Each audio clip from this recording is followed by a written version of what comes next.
Hi, good afternoon. The Union Budget 2020 is just around the corner, and there's a lot that's expected. What is going to happen in this Union Budget 2020? There has already been a lot of things riding in the minds of the common man that what the finance minister is going to come up with. With the recent relaxations that have happened in the corporate tax rates and rationalization of the GST rates, I'm sure there is a lot that's being expected by the on the personal tax front by the common man. To start with, I guess one of the most important thing which the common man has been waiting for is actually tweaking of the personal tax rates and even the slab rates. They've not seen a major amount of change for a certain amount of time, other than the recent huge surcharges that have been levied on the super rich. I guess that's one thing which is certainly going to be on the agenda of the policymakers.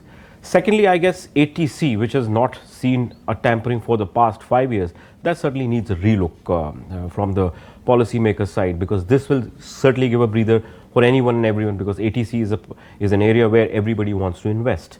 I guess other than the fact that personal tax rates and ATC is something which is at the top of the agenda, one factor which certainly needs a relook from the side of the finance minister is standard deduction. Standard deduction is something that was reintroduced back, I would say, 2 years back in 2018.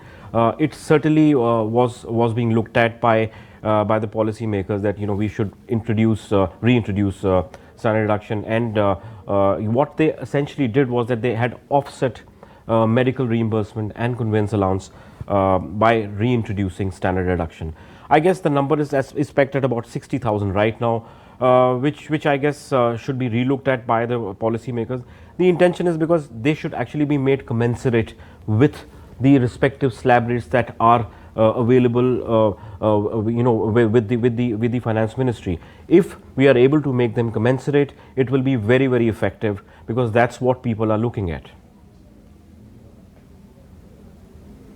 The other factor that the policymakers should look at is the leave travel allowance. Leave travel allowance is something which has been there for ages, and everyone and anyone wants to take a benefit of this leave travel allowance. What can they tweak? What is that the finance minister can look at? I guess LTA is something that is restricted only to the Indian territorial waters. I guess if that is extended and taken even to the outside boundaries, it'll do a word of good, because people are actually going ahead and making their travel destination plans for outside India and going into foreign destinations. Some kind of survey which I had looked at indicated that there are almost about 50 million people by 2020 who will be traveling overseas. So I guess if LTA is extended beyond the Indian territorial waters, it'll get a big applause, I'm sure. With the ever rising education cost, which is actually pinching the pocket of every common man, I'm sure the policymakers will probably look at that point as well.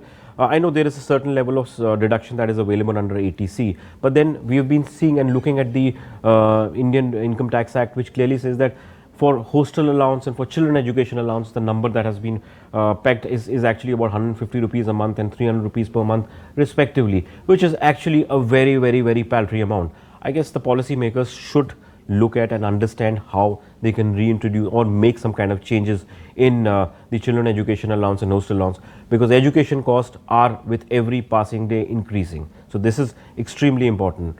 One other factor which the government can look at is upping up the number which has been there for the minor child, which is restricted at about 1500 rupees per month. I guess that also needs a relook some way or the other. So all in all, if we actually combine all these 4-5 things, which is personal tax rates, ATC, standard deduction, leave travel allowance, so on and so forth, if all of them are put together as a combined package and offered by the government, I think it'll receive a huge amount of applause. So let's wait and see what is going to happen on 1st February. Thank you.